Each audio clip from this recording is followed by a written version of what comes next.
The customer. In this section, we will look at 5 aspects. The customer need or desire is what it's all about. That is why you are in business. You have a product or service aimed at meeting a need or a desire. Here, we must be careful about becoming too left brain. You know what I mean. Left brain is all about facts and logic. Think about this.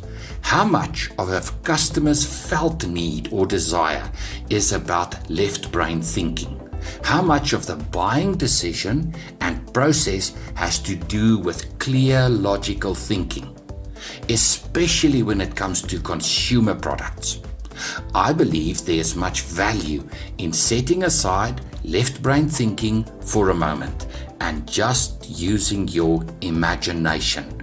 Imagine what is the customer feeling that leads to awareness of a need for your product or service. Imagine the feelings of a customer when he or she considers buying a different brand, perhaps even your brand, of a product. Fear or excitement? Sales is all about persuasion. The first step in persuading another person is to get into their shoes. I used to sell life insurance. Do you think a person wakes up in the morning with a burning desire to buy life insurance? No way. So what is the felt need or desire that motivates someone to take out life insurance? You will do well to dig a little deeper. What are you actually selling? Life insurance is about peace of mind. It's about knowing that my family will be provided for. When you promote life insurance, you are not selling life insurance contracts. You are selling peace of mind. What product or service are you promoting? What I'm about to suggest might sound a little airy-fairy, but hear me out for a moment. Find a quiet place and imagine you are the customer, thinking not about the features of your product, but the benefits that the customer gains by using your product. That is what you are really selling. And that is what you need to focus on in developing your marketing strategy. Product benefits, not product features. Next, you need to consider, is the buyer of the product also the user of the product? It's an important distinction to make. Let's say you promote accounting software to medium-sized businesses. Who will use the product? Probably the financial manager or bookkeeper. But who will make the purchasing decision? The financial manager will probably make the business owner aware of the need for an accounting package. The owner will likely rely on the financial manager's advice on which accounting package to purchase. Should your marketing effort be toward promoting the product to the financial manager, the user, or the business owner, the buyer? Let's say you sell men's underwear. Very few men care much about underwear. It's likely that the wife will be making the purchasing decision. Should your marketing effort be directed to the husband, the user, or the wife, the purchaser? Who is buying and who is using your product or service? To whom should your marketing effort be aimed? Then you need to think about the buying process. How do customers buy your product? First, the customer becomes aware of the need or desire for your product. How? I became aware of mobile phones in the early 1990s when customers expressed frustration at not being able to get into contact with me as I traveled between business meetings. Before this, I had no desire for a mobile phone, and even today dislike the blasted thing. How do people become aware of the need to buy organic foods? Doctors, dietitians, and other public figures started to promote the idea of eating organic-only foods, first during individual encounters, then at public events, and later on the internet. How do prospective customers become aware of your product? Next, you need to consider how customers search for information about your product. Don't be too quick to assume that everybody looks at the internet first. Lots of people do. Let's say you want to promote your new range of specialty dog foods. How do dog owners decide on which brand of dog food to buy? Some dog owners will ask for advice from their vets. Their vet is a trusted advisor. Should your marketing effort include promotion to vets? How do prospective customers search for information about your product, and what type of information do they search for? Next, what alternative products could prospective customers consider? Let's say you sell affordable used cars. You are not only competing with other second-hand car dealers, but also with sellers of motorcycles or scooters, with e-hailing services like Uber, and more recently with car-sharing services. Could you tempt some of those customers away from using alternatives? Should your marketing strategy include promotions to those customers also? How do customers purchase? Here in South Africa, very few mobile phones are sold outright. Customers enter a contract with a mobile service provider and as part of the deal get a new mobile phone. Very few customers buy directly from the manufacturer. Should you be directing your marketing efforts to the mobile service providers or to the customers, or should you collaborate with the mobile service providers? Buying eggs is a different matter. How many consumers buy eggs directly from the farmer? Will consumers drive out to the farm to buy eggs? Probably not. How will your marketing efforts gain the attention of consumers who go grocery shopping? How will customers purchase your product or service? Lastly, we look at what happens after the customer purchased your product. Have you heard of buyer's remorse? That horrible feeling you get after you bought a product and you suddenly think you made a big mistake. This is particularly relevant to high-cost products.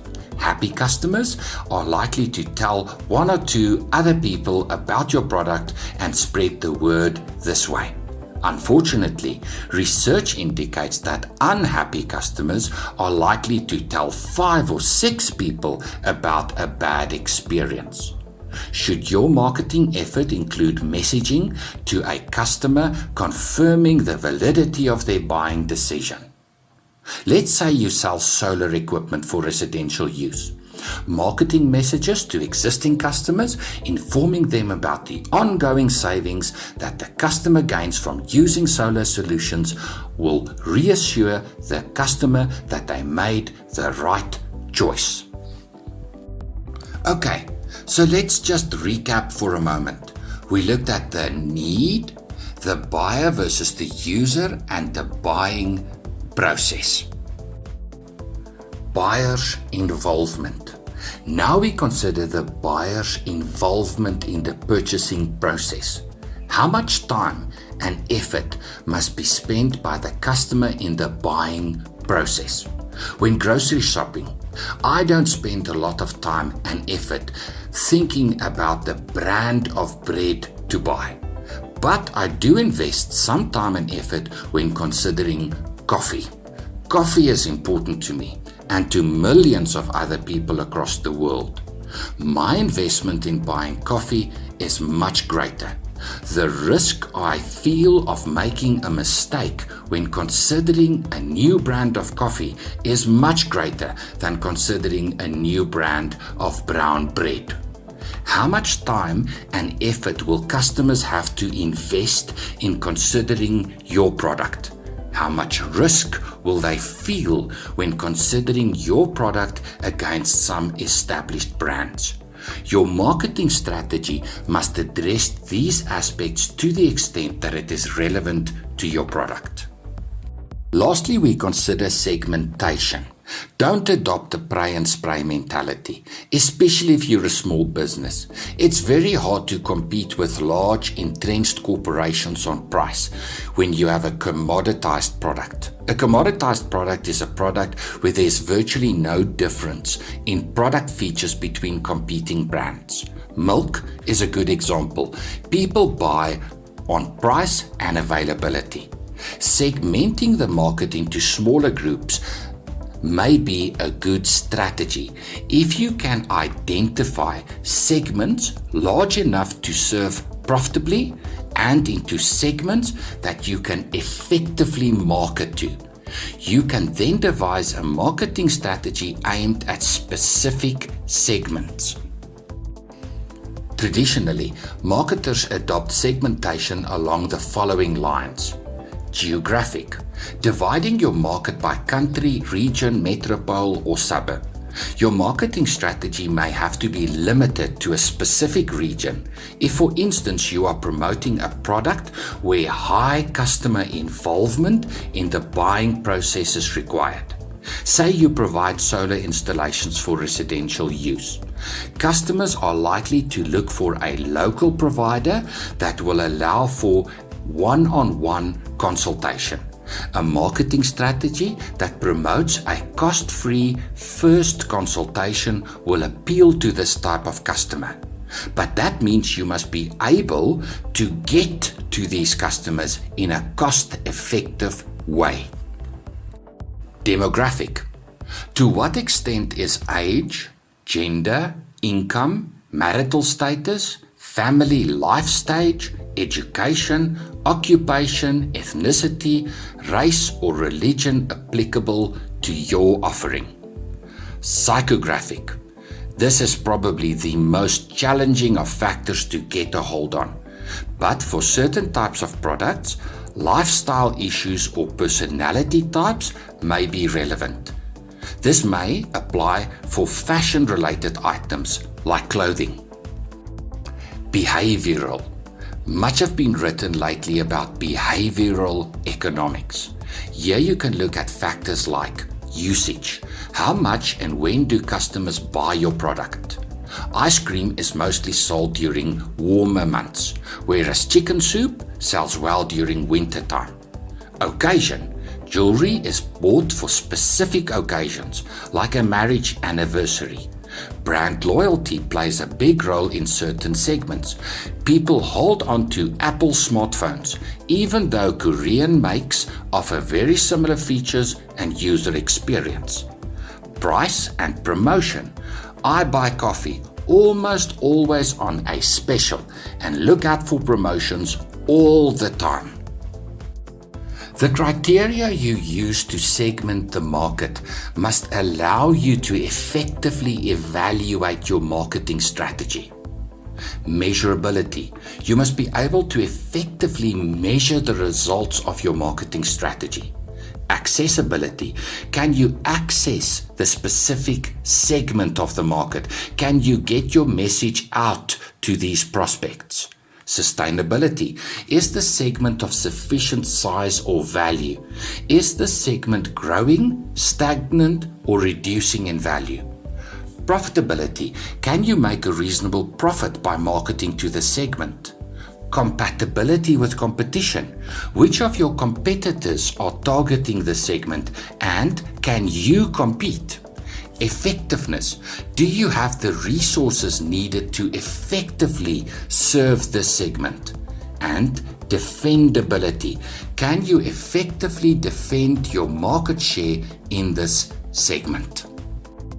That concludes the first step in the process of developing a marketing strategy.